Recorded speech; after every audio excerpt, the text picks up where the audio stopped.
സമൂഹ മാധ്യമങ്ങളിൽ പ്രവർത്തിക്കുന്ന സോഷ്യൽ മീഡിയ ഇൻഫ്ലുവൻസേഴ്സിന് അത് ഒറ്റയ്ക്ക് പ്രവർത്തിക്കുന്നവരാണെങ്കിലും അല്ലാതെ ഒരു ഗ്രൂപ്പായി പ്രവർത്തിക്കുന്നവരാണെങ്കിലും ലൈസൻസ് എടുത്തിരിക്കണം.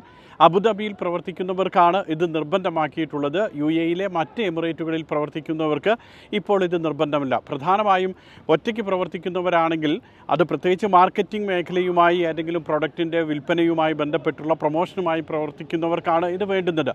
ഒരു വ്യക്തിക്കാണ് ലൈസൻസ് എടുക്കേണ്ടതെങ്കിൽ 1250 ദിർഹമാണ് ഇതിൻ്റെ ഫീസ്.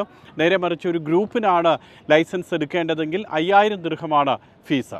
ഇത്തരത്തിൽ സോഷ്യൽ മീഡിയ ഇൻഫ്ലുവൻസേഴ്സിനെ ഉപയോഗിച്ച് പ്രൊമോഷൻ നടത്തുന്ന സ്ഥാപനങ്ങൾക്കും ലൈസൻസ് ഉണ്ടായിരിക്കണം. മാത്രമല്ല സോഷ്യൽ മീഡിയ ഇൻഫ്ലുവൻസേഴ്സിന് ലൈസൻസ് ഉണ്ടെന്ന് ഈ സ്ഥാപനങ്ങൾ ഉറപ്പുവരുത്തണം.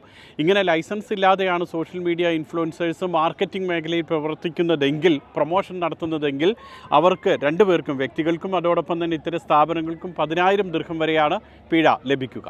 നിലവിൽ UAE പ്രവർത്തിക്കുന്ന സോഷ്യൽ മീഡിയ ഇൻഫ്ലുവൻസേഴ്സിന് അബുദാബി നാഷണൽ കൗൺസിലിൻ്റെ അനുമതിയാണ് വേണ്ടിയിരുന്നത്. എന്നാൽ പുതിയ സംവിധാനം അനുസരിച്ച് അബുദാബി സാമ്പത്തിക മന്ത്രാലയത്തിൻ്റെ അനുമതിയുള്ളവർക്ക് മാത്രമേ അബുദാബിയിൽ ഇനി പ്രൊമോഷണൽ വീഡിയോ ചെയ്യാൻ കഴിയുകയുള്ളൂ.